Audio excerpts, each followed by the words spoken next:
introduce Monica, and then we start with the proper content. So welcome everyone today. It's good to see all of you here again. Some names which are familiar already because you joined a few events on Ecom Connect. Today, as you know, we have a webinar called The 7 Numbers to Take Control of Your E-commerce Business. And this will be delivered by Monica, who is here with us. She's the founder of a business called Business with Monica. And she's a brand strategist, and she's used to helping e-commerce businesses for like her last 15 years. She's worked in big companies, small companies, and helped any kind of business. And she also has her personal business, which is a mom, being a mom. And today she's going to give us some tips, and we're also going to learn about some mistakes that can be overcome with the tips she will provide with to take control of your business, to develop an action plan that makes your business work and your audience to go back and buy again from you. And as I was mentioning before, she also delivered a webinar last month, which was more about the branding strategy for your brand.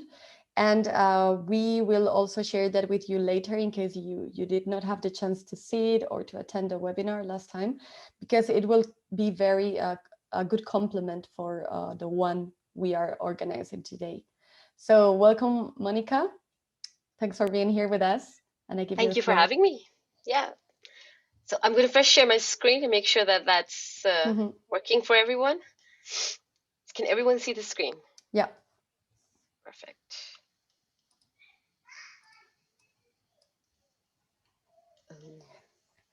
And I forgot to mention that if you have any questions, you don't need to wait for the end of the webinar. You can write it on the chat or unmute yourself and ask it directly to Monica. Okay, don't feel shy, because we really want to make this as engaging and interactive as possible. Yes. So I'm going to be asking questions throughout as well. So feel free to pop them in the chat, answers to them. If there are questions in between, put them in the chat. Chris will help me. So if I miss things in between, to see if there are any questions that need to get answered right away. Otherwise, I'm also making sure there's enough time for Q&A at the end to answer questions specific to your business. There's more than enough time for that at the end. So really want to make this interactive for you all today. Okay, so hi everyone, nice to be here again. Today I'm really talking about the 7 numbers to take control of your e-commerce business. Is the slides moving, Chris? No, they are not. They're not moving? No. We're still on the typical common issue. Now? Perfect, yeah.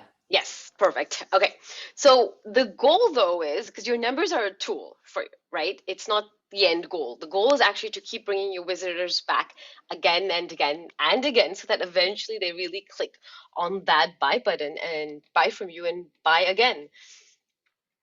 So what we'll talk about today is just a quick brief summary of the 3 phases of what I call the Product Business 180 framework, part of which I covered in the last session. Why it's important to know your numbers and continue bringing your visitors back. The 4 building blocks to build out your action plan, including the 7 numbers, which is what I'm going to be spending a lot of time on, those 7 numbers. And I have some resources for you to download if you want to continue with anything, and then we have time for Q&A. So this is a framework I use. It's the 3 pillars of your Product Business 180. I help creative and conscious product e-commerce businesses to build a brand that inspires their audience to action. Now we say it's about nailing your positioning. Answer, why should I buy from you? So who's your ideal customer? Why should they be buying from you? You know, those benefits. And this is what we covered in the last session, really building that brand. But then you want to be able to bring your visitors back again and again. And the second pillar, and for that you need to know your numbers, and then you need to obviously show up consistently and really implement and consistently test and track what you do. So today we're really focusing on taking control and bringing your visitors back, so the second pillar, and that's about building a data-driven action plan. So why is it important? So knowing your numbers and having a strategy in place to keep bringing your audience back, it's really important because it helps you to be really focused on the right things. Instead of trying to do everything in your business, it creates clarity. It's about where you are right now and therefore what you need to do to grow your business. And it gives you control. It helps you to feel in control of your business. We cannot control everything that happens around us. Therefore, by looking at your numbers and building those plans, you can at least control the actions you need to take to move forward, what's not working, what's working, and therefore move forward. So I'm Monica. I've over 16 years experience building brands. I've worked with Fortune 500 businesses across brand management, global marketing, strategy consulting, across regions, across the types of businesses that they are. I've been hired by Google to work with their premium partners, to work on some of the same things that we're talking about today, but also the irresistible brand I talked about last time. And I work right now with a core focus on the creative and conscious product e-commerce entrepreneurs. For me, conscious is really a big part of it.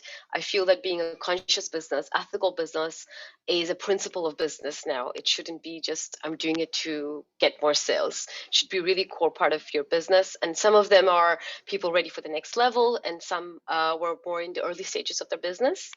I'm Dutch by birth, Indian by heritage, global by education and choice, went to an international school. I'm a mom of two girls. I absolutely love dancing and an absolute chai addict. So I'm sitting here with my cup of chai. And guess what? I know that having a business is difficult. I had a business that failed as well. So I had an online store selling contemporary home accessories designed from India. So what I did wrong is that it was not aligned with what I wanted. What happened is I was so ready to leave that corporate world I was in. It was just I was ready for the next stage and doing something of my own. And I just went ahead and jumped right in to follow a teenage dream I had without stopping and thinking if this is what fit my life now and if this is what I want to do now. So I kind of just went out and made a lot of the standard mistakes that I know I shouldn't have made. But what really stood out for me at that point when I was doing that, because I was also still working with a lot of people on freelance and coaching and on the strategy bits, is that businesses were all failing around us and no one was speaking about it. So I was really open when this didn't work out. I really talked about it very openly. And you have a lot of startups, tech companies, Ubers of the world that were raising tons of money but aren't profitable. The reason being, so there are two things, which I talked about last time was the product marketing fit, which is to do with the brand. But another thing I noticed was the revenue focus, increasing customer base, limited focus on profitability. There's a sole focus on building a business to sell versus a long-term sustainable business, which you may choose to sell eventually, which is fine. But there's a lot on just generating revenue and increasing customer base without a lot of focus on profitability and raising money.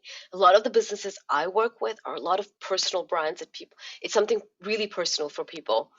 And therefore, I really believe strongly in also building a business that, yes, grows revenue wise and customer base, but also profitable. And so I became obsessed with helping small product and e-commerce businesses to, be part of that 50% that don't just survive but thrive. We know that 50% of businesses don't make it to 5 years and beyond. So, and that's something I'm really hoping to set out and change and play a role in, really purposeful businesses that want to focus on sustainability, both in terms of the ethical and conscious side of business, but also a long-term sustainable business. But how do we do that? Well, we want to build a brand that inspires your audience to action. I've got those three pillars, but today we're focusing on bringing them back again and again. So, and one thing we also saw, so you have the customer journey is the journey that your customers follow to get to know, from getting to know you to eventually buying and becoming a fan. And the marketing funnel is the steps you take to guide them through that journey. And what you see is the further they're along in the journey, the stronger the bond is that you build.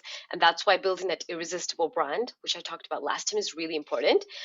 But another key thing is that the further along you take them through the customer journey, the more they are returning visitors. Often, yes, there are exceptions, but mostly people who are converting have been to you, interacted with you in some way or another, and therefore they're constantly coming back before they're actually buying from you. So a quick question is, to what extent are you bringing back your visitors again and again? Do you know if you're bringing them back? Just really love to throw in a number in the chat. I'm not able to bring them back, roughly average, or you're what, between the 8 and 10, they're back all the time.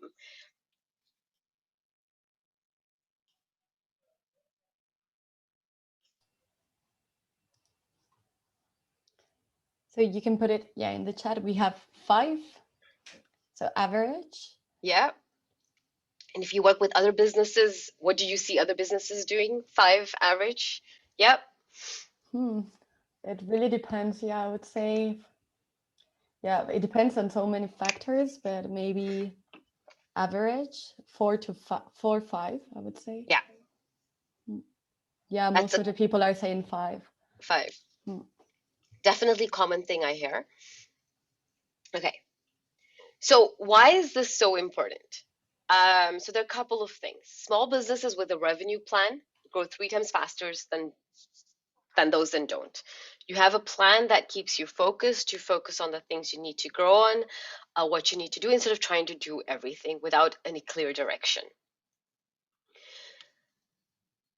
But also, it's really simply, if you don't know your numbers, you don't know your business. It's hard to hear that for some people, but if you don't know your numbers, means it stays a hobby because you don't know what's happening, what's coming in, what's going out, and that's not how you can build a business. And at the same time, we are going towards a $5 trillion e-commerce market. So it's about having a plan and knowing your numbers. But if you want to stand out in that e-commerce market where anybody can literally just go to the next website and click to buy, you've got to build that relationship, but also keep bringing them back for you to stay top of mind. And if maybe a common thing everyone knows is that 1% is the average conversion rate in e-commerce. So if you flip this, it means that 99% of the people visiting your store are not buying. And there are many other statistics around this where I've heard like 92% of the first-time visitors are not buying, are leaving your store without buying. There are people who it takes over 7 times for somebody to visit your store before they buy from you. And as the market gets more crowded, that numbers are only going to increase. So it's important to keep bringing them back. So how do we do that? Yeah. One question that was here in the chat, and I think it links to what you just said. Yeah. So Didier is asking if we shouldn't make a difference between bringing them back again and again and selling to them again and again. So one thing is bringing them back and the other one is selling. Absolutely. So I think that's why I showed the funnel. So there, I've for now for the presentation lumped it under bringing them back again and again, because you want to bring them first back so that they can buy. But once they've bought from you, you want to bring them back again as well so that they keep buying from you. So I think it's just semantics, but absolutely you're right. It's both you want to do, but the crux under that is that you want to keep bringing them back, whether they're somebody who's not bought from you yet or somebody who's already bought from you. So how do we want to do this is know your numbers and build a strategic action plan to keep bringing your audience back. And really simple, some people get really hung up with what is strategy. Well, for me, strategy, I really like to explain it really simply. It's simply a plan how to get from point A to point B, and gives you direction, creates focus, and ensures you make choices in what you do and what you don't do. So a quick question for everyone. Do you know your numbers and do you work from a plan?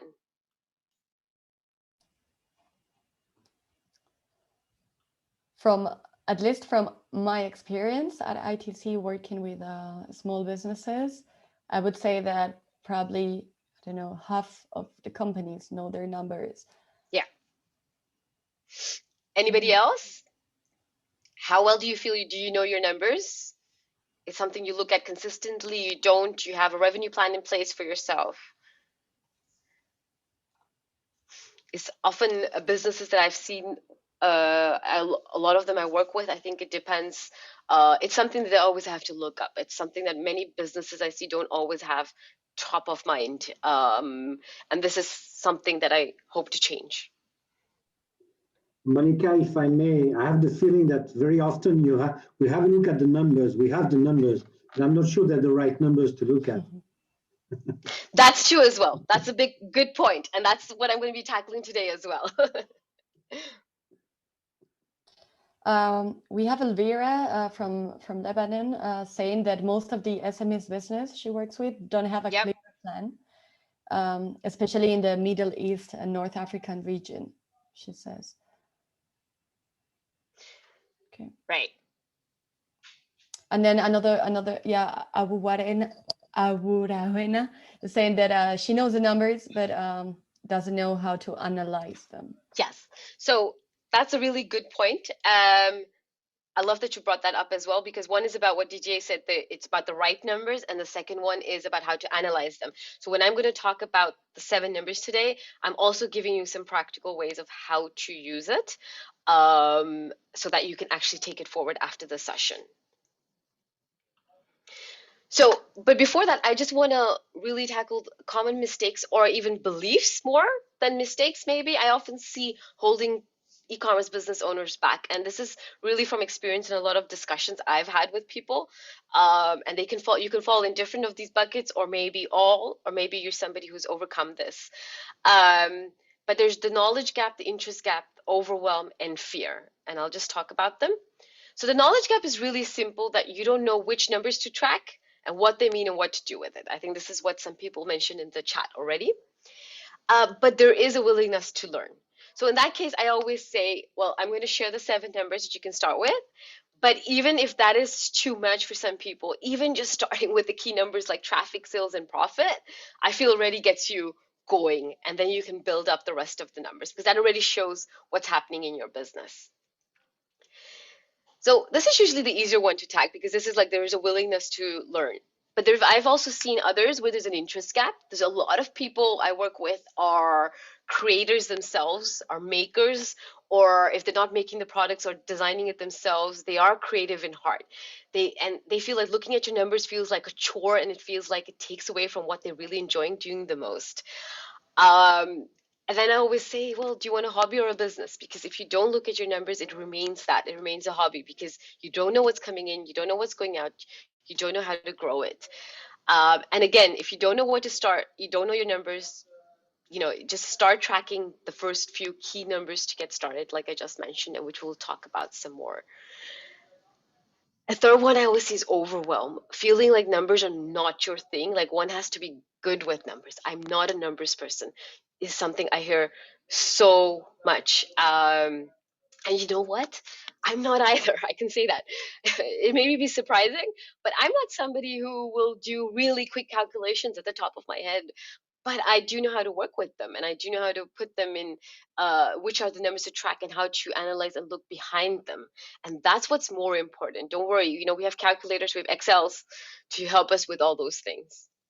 So they are scary, but it's just like knowing your bank balance. If you know where you are in your business, you can plan how you want to reach your goal. If you know what's in your bank account, you know what you can spend on your household. It's like people make budgets for their grocery shopping. If you don't do that, you may be overspending, or you don't know what's going in and what's going out. So start looking at the numbers in that way, and hopefully that helps making it less overwhelming.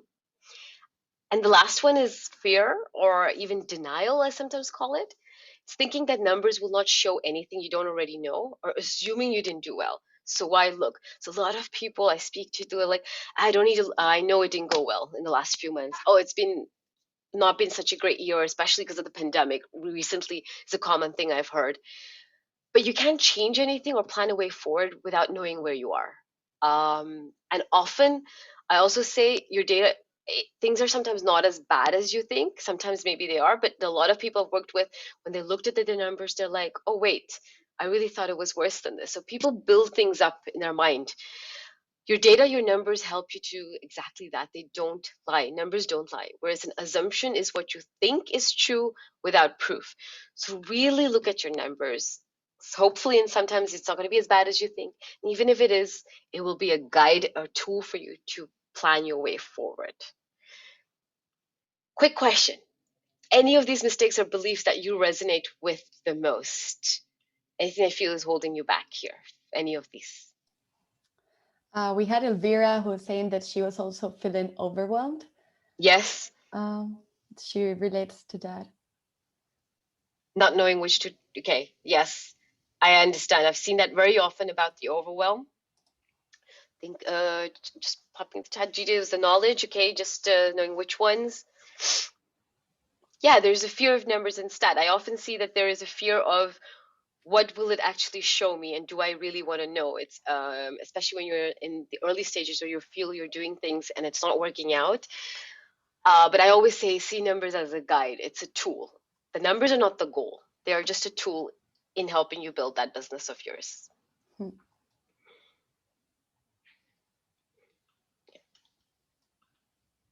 Okay. So how do we do it? Let's start laying a solid foundation for your business with these 4 building blocks. I'm going to now actually talk about the how. This is all that you're going to do, the next steps. So the building block 1 is, simply put, your destination. First, before you even look at where we are now, let's define where you want to be. Take the long view, a 3 to 5 year perspective. Recently, I really heard a really nice comment about 3-year rule. Commit to something for the long run, because knowing that creating something meaningful takes time. Often we start businesses and everybody, it's been made so easy to feel you can just, with a click of a button, you can set up your Shopify store.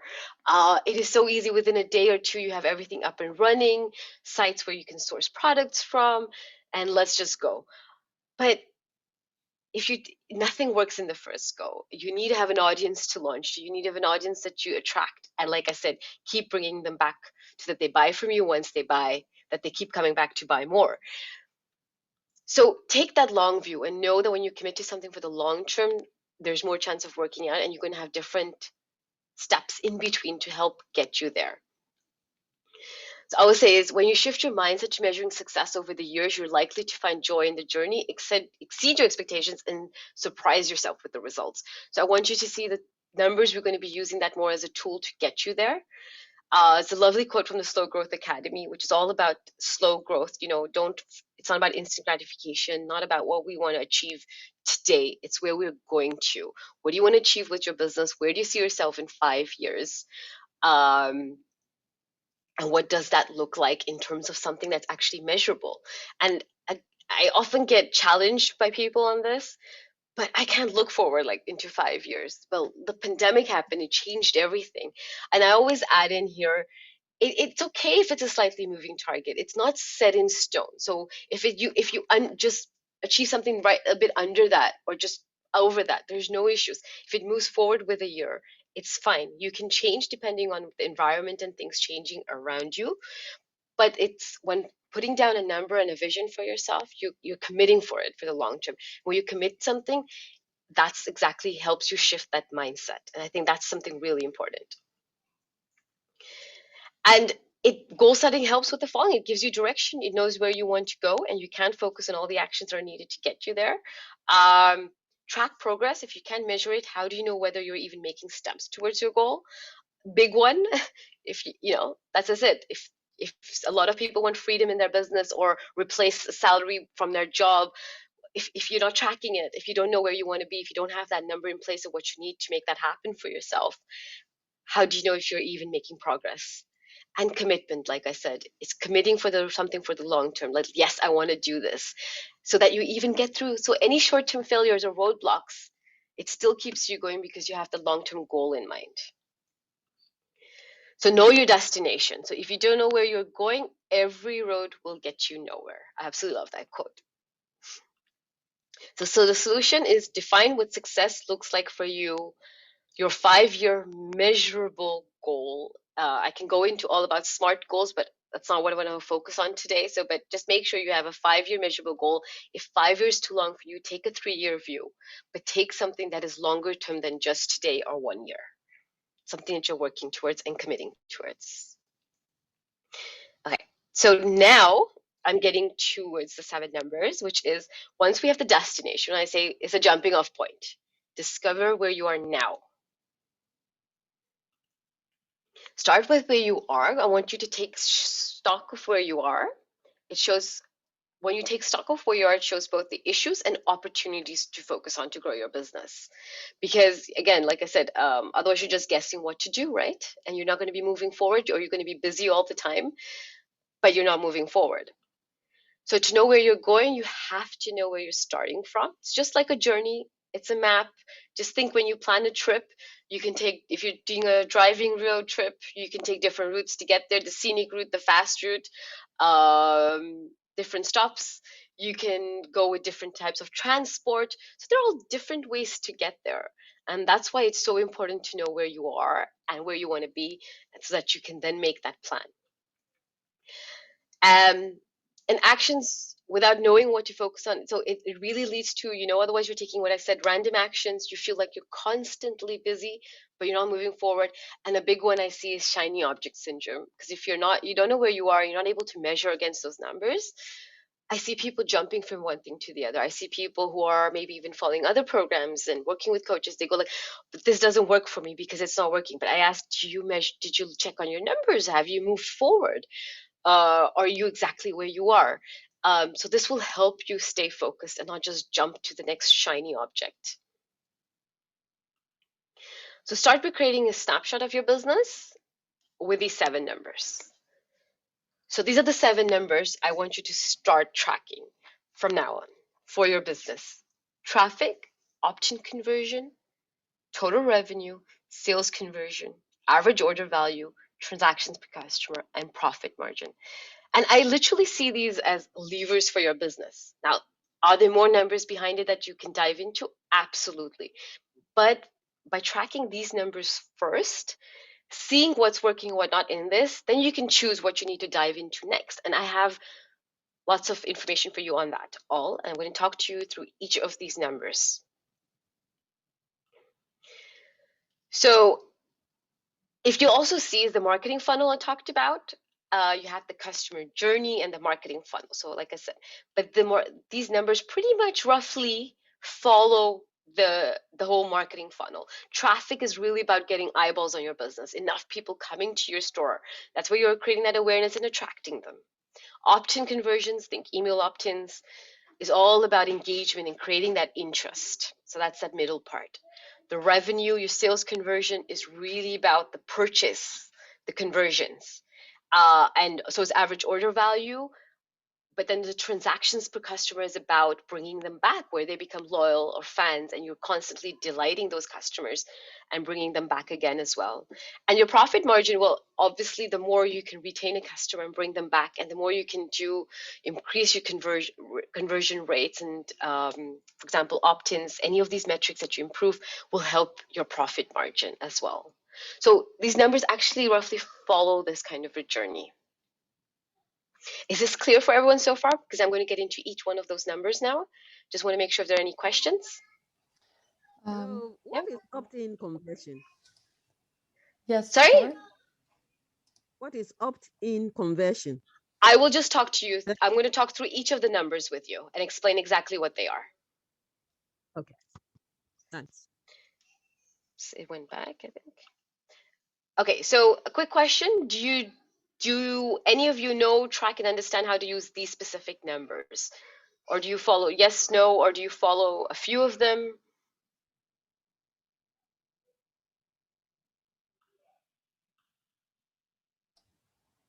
Yes. Yes. Yes, all of these. Perfect. That's great.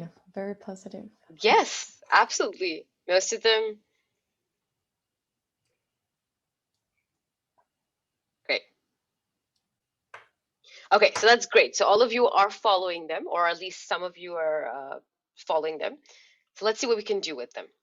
So now let's talk about traffic. This is probably a lot of information, but this is what's going to help you really take action using them. So first of all, traffic is the number of users visiting your website. And this is simply, you should be able to get this from your analytics. Any e-commerce platform you use like Shopify, otherwise Google Analytics. Really important, I always say, is look at unique visitors, not sessions. A session is one person can come. If I come to your store and I've come 5 times, that will be 5 sessions. So you want to see what your unique visitors are. And that's the traffic number you really want to be looking at.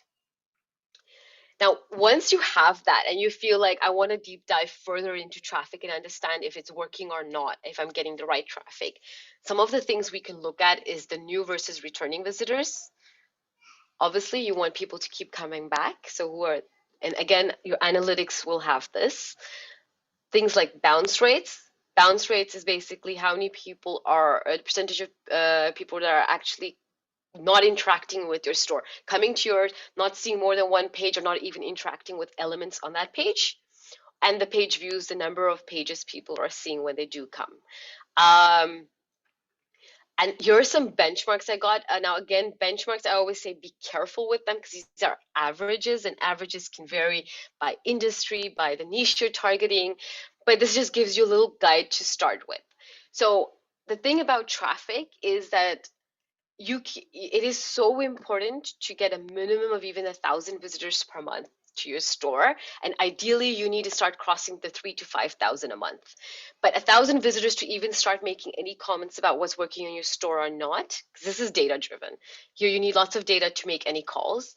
And what we'll see later is about conversion rates. So even if you have 1% conversion, which we talked about, if that's the average in the industry, you need a minimum of 1,000 visitors a month to even make the first 10 sales in that month.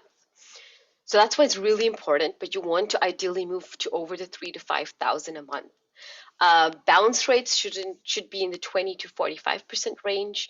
Anything above that means it's definitely something you need to work on. Often that is stuff like messaging and knowing your customer. So if your bounce rates are really high, a lot of people have seen 70, 80%, 90% rates. It often means if you rule out any technical issues with your store, that your messaging is off or you're not able to attract your ideal customer. And that's all the kind of stuff I talked about in the last session, building that irresistible e-commerce brand. So that's a great resource to go back to help you with that. And returning visitors should be around the 30% eventually once you start getting enough traffic. So really, traffic is just the number of people coming to your store, and you want to make sure that you eventually get to at least over the 3,000 to 5,000 range. And eventually, of course, depending on the number, when you're growing your businesses, will have to be much higher. So how much traffic are you getting per month for the ones with their stores, or if you have working with store owners? Do you roughly know what that is?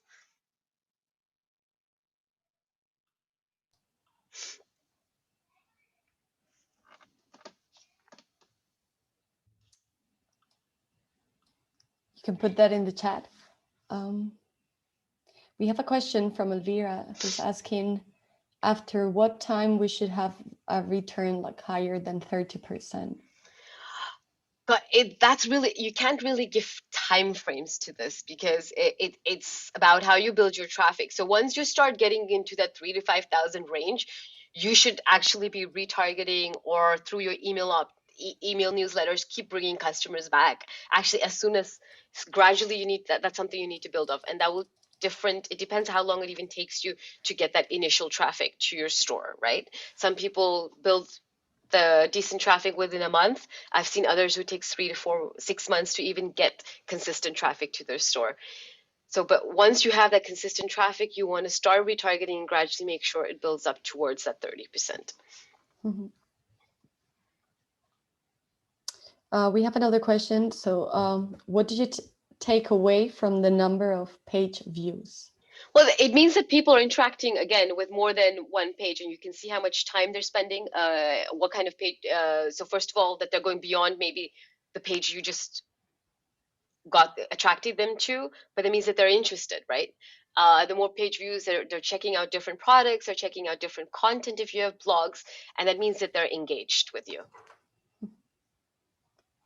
140,000 sessions per year. That's fantastic. And again, like I said, what you do want to do is go back to and check out your unique visitors, your unique traffic, because sessions can be one person coming multiple times. So that's a great start, but you want to check out what the unique visitors are.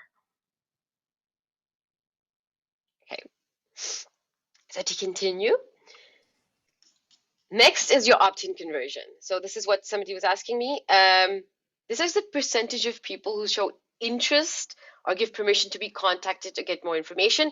So really simply put, as an e-commerce store, that is your email opt-ins most likely, but more and more stores are using mobile text opt-ins or SMS, WhatsApp, are becoming really popular. You also have those desktop notifications or notifications that people sign up. But so if they're actually giving you permission to get contacted, and the most common one is your email opt-in. And it is, I cannot emphasize how important it is to build that email list, or if you choose to doing mobile, because whatever channel you're using to attract your customers, or potential customers, Facebook, Instagram, Pinterest, those are, you don't own those channels, but an email list is something you own. So if anything changes in algorithms, platform decides to change something completely, you could literally lose all the traffic to your store and that potential audience that has already visited you. So building this email list is super important, and you therefore want to, calculate the opt-in conversions, which is basically showing that from the number of people coming to your store, how many of them are actually opting in. So from the total traffic, how many people are signing up to your email list. You can calculate that, but if you're depending on any of the tools you're using for those pop-ups or email opt-ins, most of them should even just be able to give you that in the analytics. And like I said, it's really important to just be able to interact with them directly. Think of that whole engagement in that step in your funnel. And that will help you with lower ads costs as well. The more you can interact with them directly, which only helps profitability. Again, the benchmarks I've seen vary again drastically, but on average, it came to a number of 5% opt-in is a good number. If you can, I've seen anything ranging from the 3 to 8%, but most likely anywhere around 5% is already a decent number to be at for people opting in. We have a question of from Doris. Yes. And I think she refers also to the emails conversion. So how can a company target effectively an ideal customer?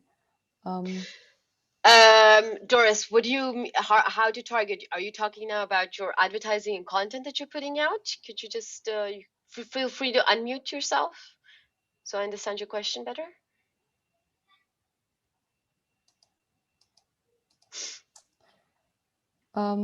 Otherwise, I mean, until she answers herself, we can see the next question. There. Hello. There Yes. she goes. Yes, Doris. Yeah, I'm sorry, I can't hear you.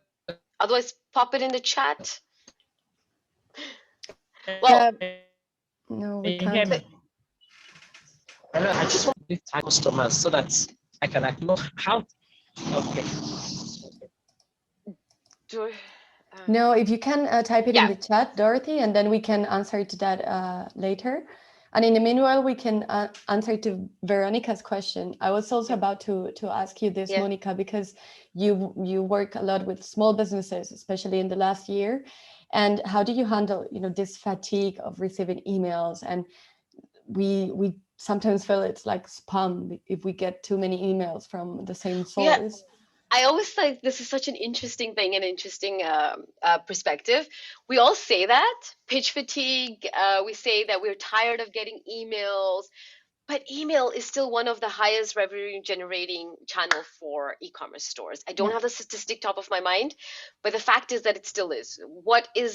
You need to make sure that you are speaking to your ideal customer, that you're really delivering value as well to them. You are selling, which I talked about in the last presentation about the webinar I did about building an irresistible e-commerce brand. It's really about the value and the benefits. You're selling more than a product, you're selling a lifestyle. So are you delivering value with what you're doing and the content you're putting out? So it's really about that. If you're just doing, the only thing you're doing is sending out offers versus not engaging and interacting with your customers, that's where it gets tiring.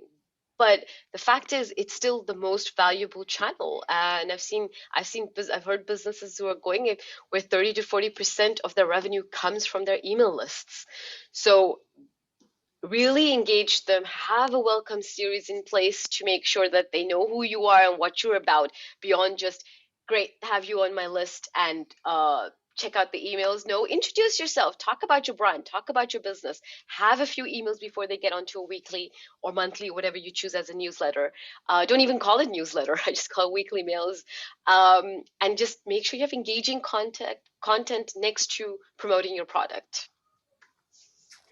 Yeah, and also it's key to analyze all the data that we have, because then you can target a small group to like let them know about specific topic, or because they have a different age and you want to target differently. Yeah, and with emails, there's so much you can do, which goes beyond this training, but from segmentation to people who are warmer audience have just recently opened emails. There's just, it's really a great channel to be able to get traffic and warmer audiences to buy from you. Yeah. Are there more questions? Yes, Doris developed a bit more her question, but I still feel it's a bit broad, and maybe we can have a discussion later, because she's asking how we can attract customers to our website or social media platforms. Yeah, so that's, I think, more about an advertising content strategy. But I always say, start again. Do you know who your ideal customer is? Do you know what value you're really offering? What's the benefits of what you do on an emotional and transformational level? Again, go back to the last training. I think Chris will share. That's where we talked a lot about that. And then you choose the right channels for your audience that you want to be on. And that goes a bit further. I mean, that can be a whole separate discussion. So we can talk a little bit at the end about it. Yeah. Exactly. And we have another question about Google Analytics. So which indicators to set up on Google Analytics? And I think going through these 7 numbers will help answer this question, because they are all very important. Yes, I think what you basically want to do is set up these numbers and check out on and if you I don't know what website you use, but I know on certain e-commerce stores they also have great dashboards which give you a lot of the information, which is sometimes easier to read than Google Analytics. Okay, great. I'm going to continue. So we have the opt-in conversion. You've got the traffic, which is all about creating that awareness. You've got opt-in conversion. You're starting to engage your customers. Now let's get them to sales. You want to see? Oh yeah, I had a question about how many people are building. Are you actually building all your email lists? Just a quick question. Is everyone focused on that? Yes.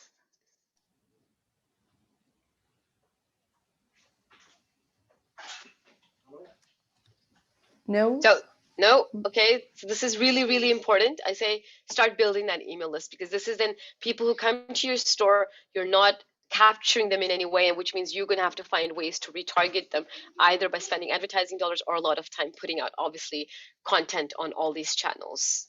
And this is something really important and to do consistently.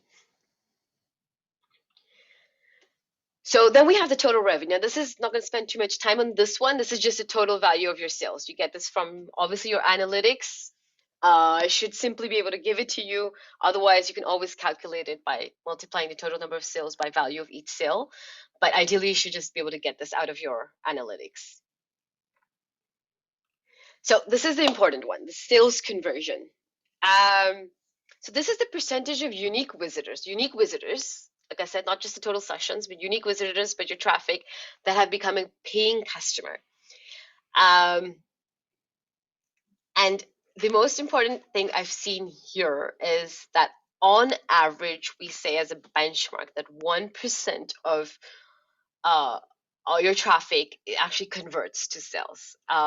If you are in the upper end, I've seen stores with higher ones, especially the ones who are super, super niche and really attract a very niche audience and really fulfilling a strong desire or really solving a strong problem. But sales conversion is about 1% roughly. So, but this is something that you want to then work on and try and improve. And this is the number you want to really at least at minimum reach to. What is a further deep dive that is great to do? Say you're saying my sales conversion is low, or my sales conversion is low, or I want to improve it if you're doing well. Great to look at conversion by traffic sources. What different sources are they coming from? From your email list, from the different social media channels. You can see if that varies per traffic source. Again, this is something you can check out in Google Analytics, where you can actually look from traffic sources. And another great one to look at is, actually important one as well, is the whole funnel from adding to cart to checkout to conversion. And I look at, so if your sales conversions are not optimal, this is something really great to look at further, because what you'll see is that anyways, abandoned cart rates are anywhere between 60 to 80%, by the way. So it is very normal. Anyone has high abandoned cart rates, don't worry, it is a normal sequence. And this is really where you then know what to focus on if you're having high abandoned carts. The checkout rate is often 50% of the add to cart rate.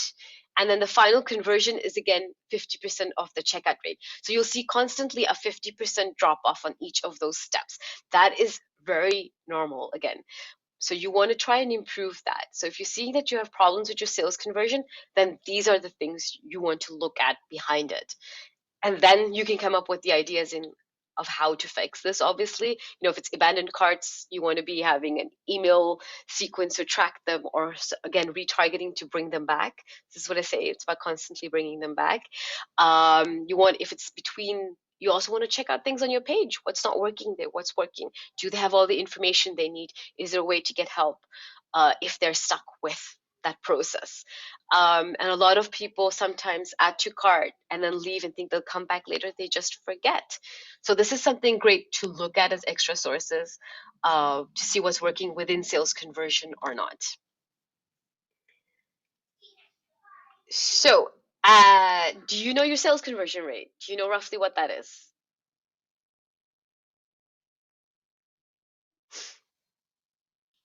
Drop it in the chat. No. From our experience, from instance, we know this from like the companies that already have an experience in e-commerce, that have already been selling for, I don't know, maybe the last couple of years. We have 1.93%. That is really awesome. That's really good. What's your business, Delphine? Beauty. Okay. And especially in beauty, that is a really nice number, because obviously the beauty and, for example, jewelry markets tend to be a little more saturated. So that is a really nice number to have. So you obviously have a really great, you're really focused on, I'm assuming you really focus therefore on your ideal customer and who they are, and really got that well in place. Okay. Cool. So we have looked at the sales conversion. This is what people are buying from you.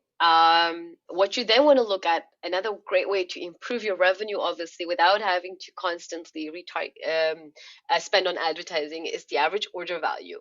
This is the amount spent each time a customer places an order.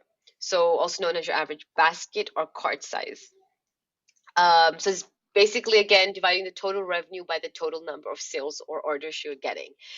So think about people offering extra little small products that are not part of the core products as an add-on, or to bundle offers where they bundle a few products together and then try and sell that. Those are really great ways to do it.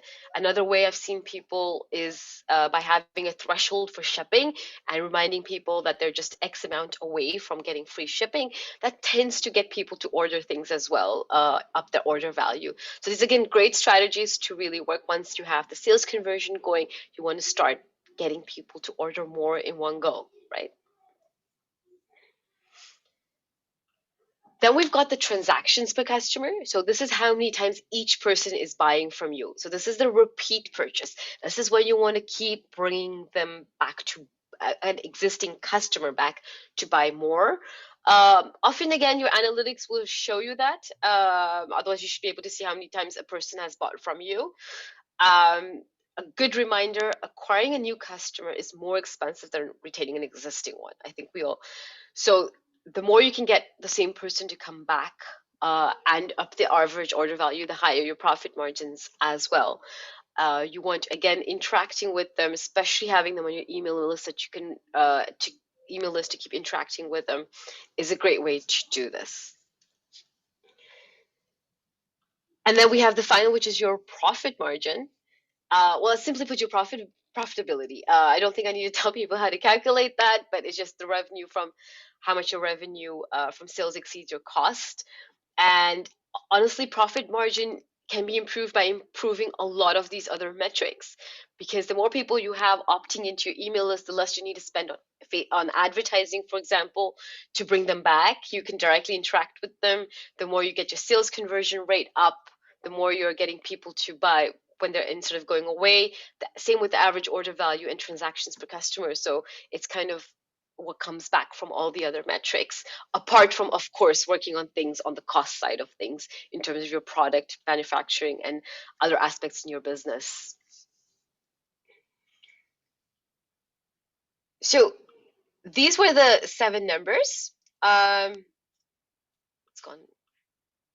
Sorry about that. So I want to just show you, I want to just make sure, are these 7 numbers clear? I'm going to show you one way how I actually use it to make it even more practical for you. If you have any questions at this point or comment, I think, I mean, showing this practical example will be very helpful. Yep. Okay. So this is, I'm going to show you how I use these numbers to sometimes decide what next steps you need to do and what to focus on and why this is so important. So I'm going to talk you through this so slowly, so don't worry. The most often thing I tend to hear is I'm not getting sales or I'm not getting enough sales, right? Everybody wants better results. So obviously the first thing is to look there at your sales conversion rates, what they are. That's the starting point, right? So you're not getting enough sales. So I always say, okay, so start with let's look at your sales conversion rates, and that's the middle point to start. Now, once you have that and you see, okay, say sales conversion is not completely where you want it to be, or you just want to improve that, then the 2 questions I always like asking is, are you getting a lot of abandoned carts? So that's when you dive deeper behind the sales conversion rates. And how much monthly traffic do you have? Why do I ask these 2 questions? So if you're getting, let's assume you're getting good amount of monthly traffic. You're over the 3,000 to 5,000, or maybe even higher if you've been longer in business. But what you're saying is that therefore you're having high abandoned carts. So that's then an opportunity, like, okay, so if my abandoned cart rates are high, which means the opportunity for me to fix and where I need to focus on my attention on is between the abandoned carts to checkout to conversion. I've used abbreviations here, but basically it's abandoned carts to checkout to conversion, and that section. Now, assuming you have this great traffic coming, but you have limited abandoned carts, so that's going fine. I always say, then let's go back and check, for example, your bounce rates of your traffic. Are you getting the right traffic? Bounce rates will show you how much traffic, if you're getting the right traffic. Now, there you go, like, okay, high bounce rate means, like I said, that's really about fixing your messaging and finding and really getting to know your customer so you can attract that ideal customer, which is about really building that irresistible e-commerce brand. A lot of what I talked about in the last training on an emotional level. But if your bounce rates are decent, then it's really about retargeting, bringing your visitors back either through your email list, through content you're putting out, through advertising, retargeting in advertising, and making sure that it's clear what the next action step is. So just keep bringing them back for them to get acquainted with what you're doing and why this would be great and important for them. And something I talked about in the last training, I always say, is you bring people in on emotions, you urge them to buy on facts. So when you're just getting to know you, they're getting to know you. It's a lot of emotional storytelling, but the warmer the audience, the more you start talking about the factual aspects of your product and why it's so great to then help in that conversion. Now, if you're not even getting the relevant monthly traffic that you need, then your core focus will be traffic. So this is just to show you how I use those 7 numbers as a starting point to then deep dive and say, okay, where should I be focusing on? Does this help you? Does this make things clearer for you? How you can use these numbers further?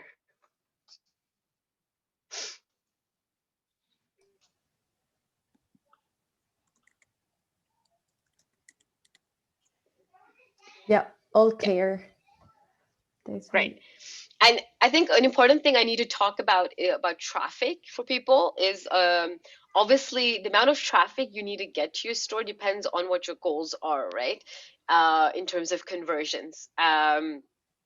So what I mean is, so if you're looking to get if you're looking to get one sale a day, if you're in that stage of your business, then assuming 1% conversion rate, or you take whatever conversion rate your store is having, you know that you need to get 100 people a day, so 3,000 people a month to visit your store. So if you are further in your business, that's how you have to do the calculation. So assuming that conversion rate that you have, what is then therefore the monthly traffic I should be getting? So I just use 3,000 to 5,000 as the starting point, but if you're further in business, obviously that number has to be higher. Okay, great. So what we've done now is, what I said is, this will help you know your starting point, because you can't really know where you're going until you know where you have been. So solution is really consistently start tracking these 7 numbers and use them as, therefore, I like to call them the levers to take control of your business and decide on what you need to focus, and then which numbers you want to deep dive on, and then you don't need to just, otherwise you're going to be following a ton of numbers. If you start with these, then deep dive where you need to be as necessary. So what we did is we defined your destination, where you want to be. We looked at where you are now, right? So the jumping off point. So now we're going to go to the third building block, which I call the layover. Decide where you need to be, because the destination, the 3 to 5 year goal, is where you would like to be with your business. So the question now is, if this is where you want to go to, this is where you're now, therefore on the shorter term, if we're looking at 90-day goals and 1 year goals, where do you need to be? So it's really about the short-term goals, plan for long-term, but we're focusing now on the short. So now it's the time to put those on the side and say, we're just going to focus on the short term. And every journey has its share of stops, and each one serves a purpose. And I just want to remind you that, so you're not going to reach those long-term goals in one go. We have shorter-term goals and of smaller amounts to help you get there one step at a time. And the short-term goals ensures the focus on your business, ensures that the actions that will take you towards your long-term goal, and you constantly can measure what's working and what's not. It's motivating because, I mean, every time I check off achieving a smaller goal, it feels like I've accomplished something. It's very inspiring. And it makes things more manageable. Show what's possible each time you check things off, and it allows you to use your time and resources more effectively, obviously. So it basically shows that long-term goals provide focus. Inspiration, though, comes from the accomplishment of the short-term goals.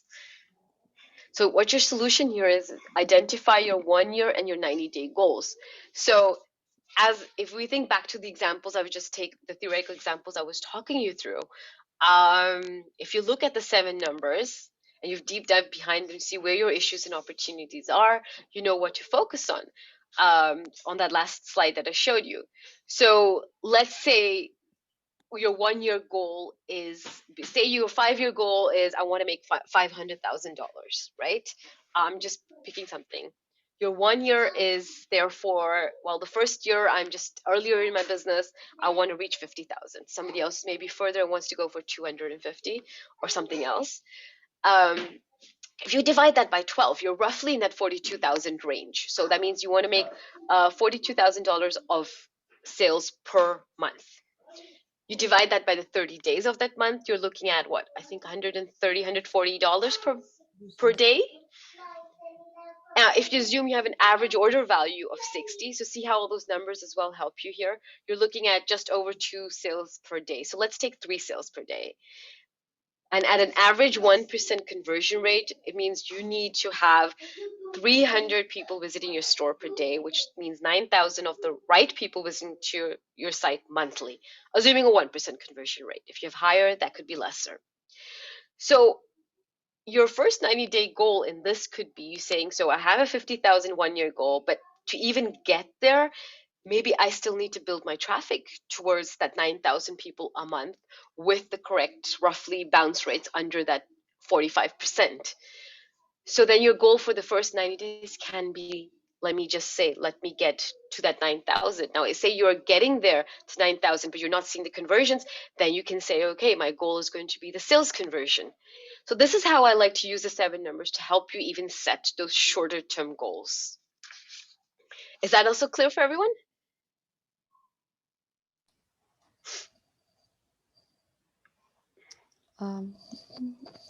I guess so, because no one Yep. is asking questions. Yeah. Okay. So then we come to the final one, which is the building block 4, which is all about the steps that you need to take. So now you want to detail out your action steps to get there, right? Detailing out the exact steps to achieve the goals we've now set. This is the how you're going to get there. Really, really focus on today, the short term. So a goal without an action plan is a daydream. So it's great. We have the 5-year goal, we have the 1-year goal, we have the 90-day goal. We know where we are, but if you haven't detailed the steps, then it just remains that. It remains something on paper. And again, clear action steps help with exactly actually what's the same for the 1-year 90-day goals, the focus, the motivation, and it makes things super, super manageable. Especially if you're a smaller business, if you're a solo entrepreneur, or if you have a small team, to really stay focused on the right things. And what I like doing is splitting your 90-day goal into what I call 3 4-week sprints, because there are 3 months in 90 days. So make it into shorter term 4-week sprints. Now I'm going to take you through an illustrative example based on what I've been talking about. What that means is, say your 90-day goal is, I need to get X monthly traffic. In this case, it's say 3,000 to 5,000. If I use the other example, it could be that you need to get 9,000 monthly traffic. Now you obviously do want to make sure that it's the right traffic. But say you're in the early stages, 3 to 5 monthly, you don't even have the right traffic coming in yet. In sprint 1, it could be that because you're not super clear on your brand and who your ideal customer is, step 1 would be really to build that brand. Know who your customer is and why they should be buying from you. And then you can detail out per week what your actions are, and what will be month 1. So you've got that in place. Now you're going to start putting content out and advertising and try bringing back people to your store. So then sprint 2, I would say, is to get even to those first 1,000 in traffic and making sure that you are doing that with lower bounce rates. And then you can detail out again, maybe week 1 is all about making that content plan and getting the messaging and content up and running for your advertising. And then week 2, 3, 4 is really about implementing that and constantly tracking what's working there and what's not. And then sprint 3 is really like, I need to now, by the 3rd month, I need to get to that 5,000 in traffic with low bounce rates, lower than 45% in bounce rates. So what are you going to do based on what's working in sprint 2 to really help you get to that? And say you've gotten to that at the end, then you know your next goal.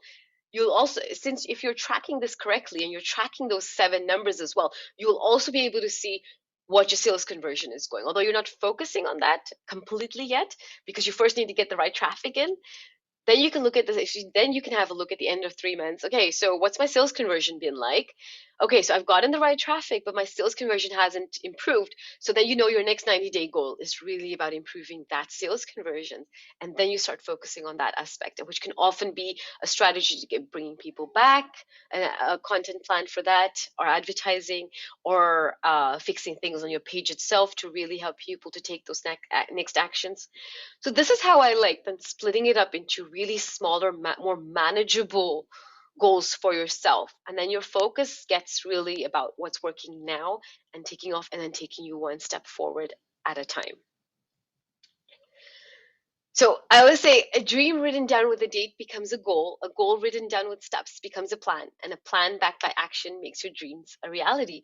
So this is something I really urge you to do, to really break it down for yourself. I've seen a lot of people get overwhelmed because they're so focused on that big goal that they forget what they need to do today in line with where they are and what's working and what's not working. Consistent tracking and showing up, which is part of the 3rd pillar, to help you do that. So identify the key steps that will help you get to your goal and break it down to short, actionable 4-week sprints. If you prefer to, do 2 sprints of 6 weeks, that's fine as well. Do what works best for you, but remember to just break it down and make it smaller. So together, this forms that framework to take control of your e-commerce business, which is part of pillar 2 of the whole product business 180 roadmap. So we have the destination, define where you want to be, the jumping off point where you are now. You have the layover to decide where you need to be, and the force and the steps to detail out the action steps so that you can, becomes more manageable. You can really take control of that e-commerce business and then build that strategy to keep bringing your visitors back again and again.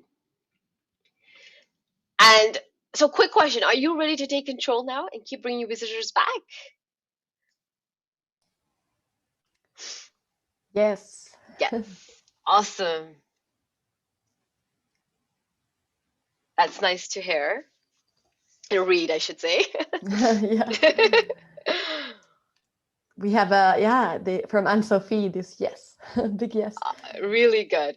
Okay, so I just have a few things for you if you wish. I have a simple checklist for you where you can also do it. There's also a printout for a template you can hang up in front of you to track those numbers, just to see those 7 numbers. You can download. This is going to be available for you in the recording as well. You can also download the full roadmap if you want, the 3 pillars, if you want to dive deeper behind that. And I also offer people absolutely free store brand scans where I go through with you through all the 3 pillars and have a look at your website and what your strategy that you're following in case that's something you wish to sign up for. I think Chris will share the links with you later as well. But this is I am also on the Ecom Connect platform. So if any questions, start a thread in the forums. Chris will let me know. I'll check in myself and follow up with you. You feel free to follow me on Instagram and LinkedIn. But I want to now I really want to thank you for your time. I want to actually open the floor to questions. Maybe there's something specific to your business based on these numbers. Anything else you want to ask? So we have enough time now to really chat further on this. Thanks a lot, Monica. So any questions? Feel free to unmute yourself. We have a big question from Didier. If you want to explain it, Didier. Yeah, hold on. Yeah, I was reading, I was saying, could you elaborate a bit on the notion of profitability to discuss the ROI? Because, I mean, you've gone very fast on profitability, and in reality, what I find difficult is actually to, when you look at Google Analytics, you've got your revenues and all the specifics that you've covered, but at the same time, you have a series or groups of expenses. So my first challenge is to actually link these expenses to the revenues. That's one.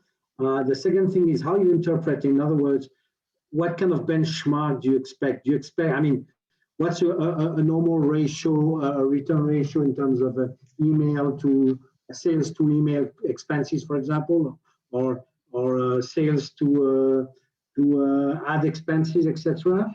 And obviously, where you probably see where I'm coming from. We want to all make sure that we spend money effectively, and I find very difficult to actually measure that return on investment. So I don't know whether you have any tips on that. I know it's a big question. Yeah, it's a very big question. It's a very big question, but I mean, obviously, I don't have any standard ratios here with me to look into on that. But let me just summarize what you're asking. So you want to know how to correctly make the decisions of where to invest? Is that one of the questions? Yes, absolutely. So one of that would be obviously to look definitely at what you're, the spends. I mean, what are you doing a lot? Facebook advertising? Are you Everything. Google advertising? You name it. Everything from advertising, paid advertising, SEO, yeah, you name it, emailing, and so on and so forth. Many things. And are you able to see from which traffic sources the sales are coming from? Well, I hope so. I hope that the information, Delphine, who is working with me, is actually adding some comments. Yeah, I mean, it's actually the challenge. But first of all, making sure that the information you're getting in Google Analytics is correct. But I don't want to go there. That's a different topic altogether. Different subject, I understand. My point is more, how do you evaluate that performance? Because you see how much you're spending on, say, paid advertising. You know how much you get, but what does it mean? I mean, maybe you're spending too much. I mean, maybe you're not spending enough. I don't know. It's, you know, I guess kind of, what you need to look into, which again goes beyond today, but the customer lifetime value is then an yeah, important thing that absolutely. you want Yeah. to look at. Then it actually the biggest thing you want to look at is customer lifetime value. How much is that customer spending with you? So on an ongoing basis, if they're coming one time and buying from you one time, then obviously the ad spend could often be high. So say you have a product that is I don't know, like $60, Yeah. but you're spending maybe even $30 to just acquire one customer. Yeah. It may not make this a very profitable business given all your other expenses, but if they're coming back third time, fourth time, whatever to buy, so that's Yeah. customer lifetime value is the most important Yeah. one. Yeah. Second, I would also really split your see if you can split. You should be able to in Google Analytics.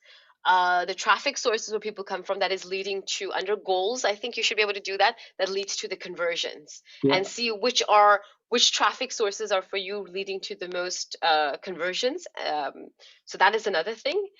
And another one, what I always say is getting people on email as much as possible because Mm. that is, or even mobile. I've heard a lot of people having success with as text, text as well, WhatsApp, because then you don't need to spend on retargeting. Yeah. Yeah. Fair enough. Yeah. Excellent. Yeah. Yeah. I didn't focus so much on profitability today because it was more about a lot of people don't even track these 7 numbers yet. A lot of people I work with. So if you're not there yet, then profitability becomes it's the next thing to look at. But if you do this correctly, I always tend to say that there's a lot of it tends to improve your profitability as well. Okay, fair enough. Thank you. Yeah. Okay. We have Delphine there, who you mentioned is part of your team, and she also highlighted the importance of emailing. Yes. Yeah. Yeah, people underestimate this, and this whole thing about fatigue, I can't emphasize it enough. It's in our heads. Yes, we are personally maybe getting irritated with it, but there are a lot of people buying from emails, and Yeah. and just think about there will always be those few things on your email list that you do interact with. We just tend to sign up for so much, but there's always those few that you do interact with and lead to where you do end up buying from. Same with advertising, same with things. So it's about what stays top of mind, speaking to your ideal customer and really engaging them, really building that. I can go back to the other training, that irresistible e-commerce brand, interacting with people on that emotional level. Any more questions?